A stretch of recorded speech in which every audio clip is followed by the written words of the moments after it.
You're ready.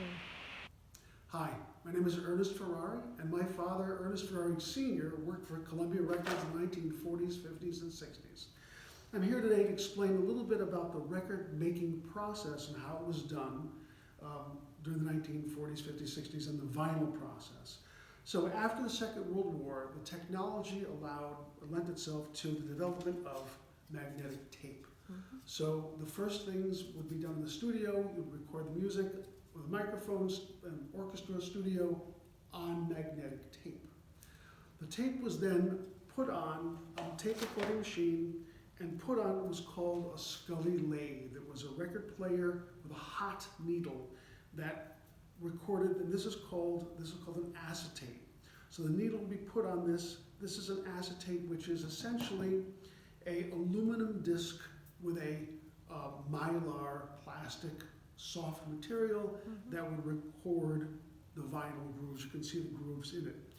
This was then taken and played and then tested for sound quality, ticks and pops. At this moment, it would be tested and would be little ticks and pops and imperfections would be fixed with little bits of glue and pieces like that.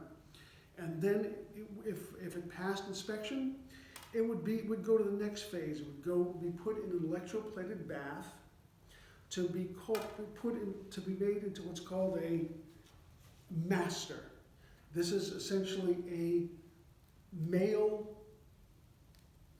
unit of this. This is essentially a copper disc with a shiny material on it, a zinc material on it. It was a chrome material. It was dipped. This transferred to this. It's called a master. This was under a microscope. Looked at it under a microscope. Imperfections were found, corrected. It was then put in the bath again to what's called a mother, a female version of it. The mother was then played for a few moments to make sure that the quality, the sound was played. That was put in the bath once again to do the male unit final called the stamper. The stamper, both sides of the records were then put in large hydraulic presses, enormous presses with many tons of pressure on both sides.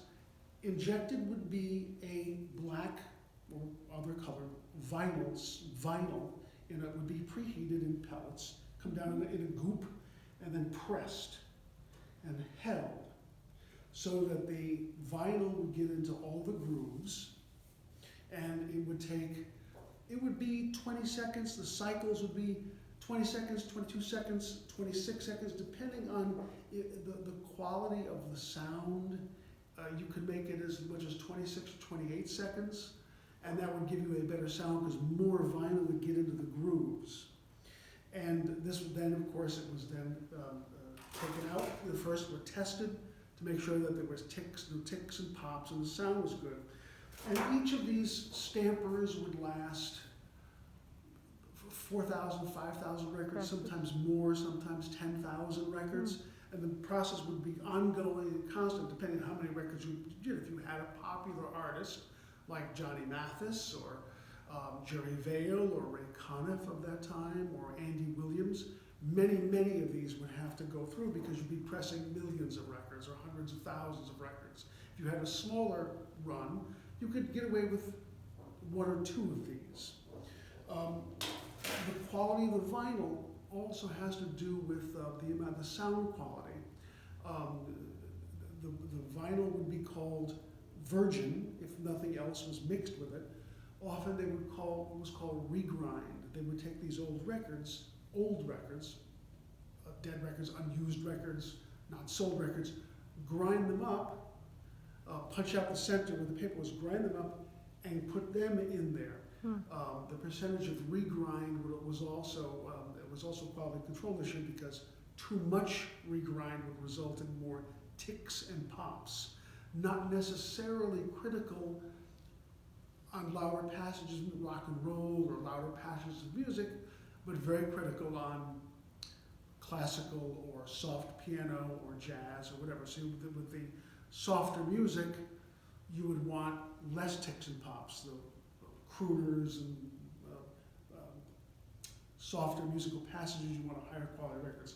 Columbia Records was famous for putting out a very, very good quality product. Over 200 grams. Also, depending on how thick the record was, Columbia Records was famous for putting out a thick, heavy LP above 200, 180, 200, 220 grams, which would keep it from warping. So Columbia Records produced a very, very high quality product and were known for that. And that's how the process, this is all pre-digital, and this is all when it was big, the way the vinyl was pressed. Thank you. All right, thank you, Ernie.